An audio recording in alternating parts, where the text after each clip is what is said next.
Hey everyone, and welcome to Darkson Gaming. My name is Chris, and in today's Dragon Quest video, we are going to be talking about the story, the levels that you can go through and do, and why it is so important in order for you to be able to have a successful gameplay in a hero's bonds. But first, make sure you guys hit that thumbs up button if you like today's video. It definitely helps out the video, it helps out the channel, and make sure more people be able to see the video. Also, if you haven't done so yet, go down, hit that red subscribe button, and don't forget that notification bell so you're notified each and every time that I'm uploading a new Dragon Quest video. So, without any further ado, let's go into the story mode.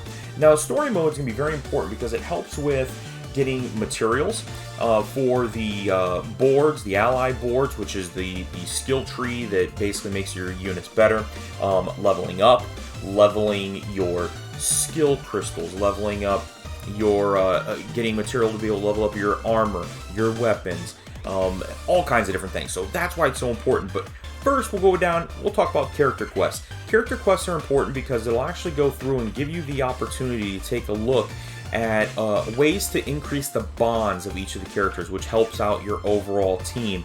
The other thing is it will give you some exclusive rewards. You will actually turn around like this little drop here, if we can get to go through. Yeah, there we go, tiny blue drop. This is the only way you can actually get some of these is by first-time completions. There isn't a way to actually farm them yet. So it's very important to collect them whenever you have an opportunity to do so. So these right here are basically just going to be each individual story events for the characters, kind of dive in a little bit more on them. And then the other two, Dragon Tracks and Bonding Journey. Dragon Tracks follows the anime, Bonding Journey follows the video game. So if you actually go into Bonding Journey, right now there's only one chapter you can go into, and I've actually been able to get it completed. And I'm still got 1 star away on the Marauders, which I could easily turn around and get today. But this right here just kind of moves forward the events. You have to go back and forth between a Bonding Journey and Dragon Tracks in order to move the story quest around. But the reason why these are so important to be able to go back through is it gives you things like this right here is the weapon and armor increasing, and as you go to like the intermediate level, you can actually get items like this. These are going to be the materials that you need later on in order to increase the tree. I'm actually trying to get a bunch of the blue, green, and red right now, so this is something I'm constantly going through and replaying. And it's not just doing that. Obviously you can get different materials. It's going to help increase your character's overall stats because you're going to be leveling up the characters naturally. And then as you can see, with each level that you go higher, you get different rewards. So it goes from like the tiny crystals to being able to get the small glimmers, tiny glimmers, things of that nature for each one. So super, super important on that. The other thing is going to be in Dragon Tracks. So right now there's 4 chapters. And if you actually jump over here, I haven't even gotten everything completed yet because I'm not quite strong enough. But you can actually take a look at some of the different quests. And at the end of every episode, if you will, it'll jump through and go through. But at the end of the beginner, intermediate, and advanced, there's extra quests. And that's just something extra. But as you can see, lots of different things.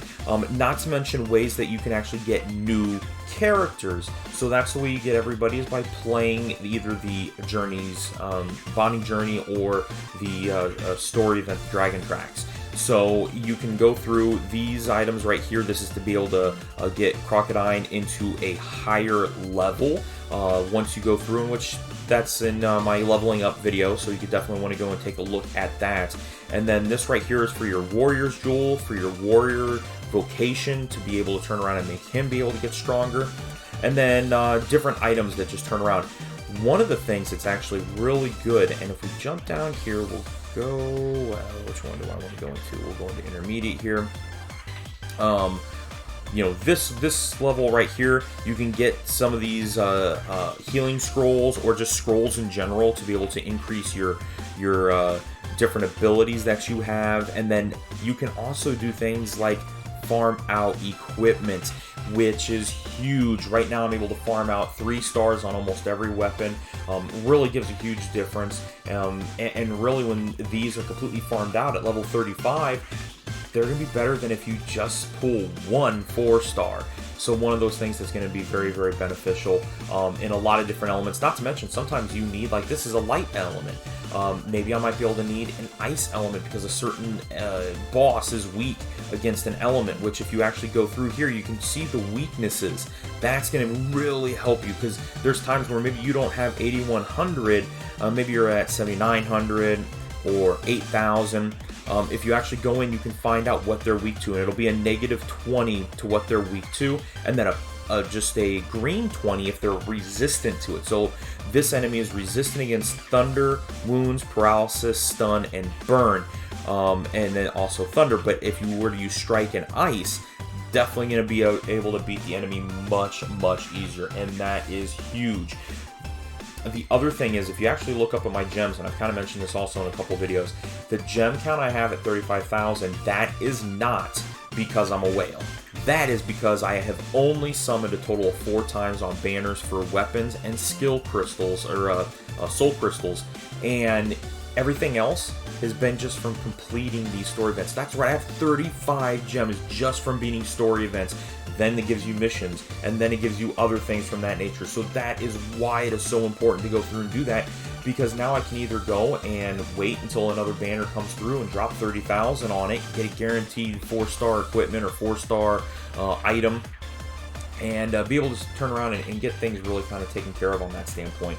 Not to mention, you know, I can turn around and use it to increase my stamina. You know, I can just go through, hit recover on that. I'm gaining 70 stamina for a cost of 50 stones, which I can tell you right now, if I can run through and do the, or excuse me, 50 gems, I just realized what I did there, 50 gems, I can run through and maybe get 2 of these items, which is better than if I were to turn around and try to summon for it. Now, yes, summoning will be better. Summoning gives you better equipment, better armor, better weapons, but these are pretty good. If you're trying to be free to play, this is the route that you want to take, and it's very, very important that you do that. So, that's pretty much it. That's it. That's today's video.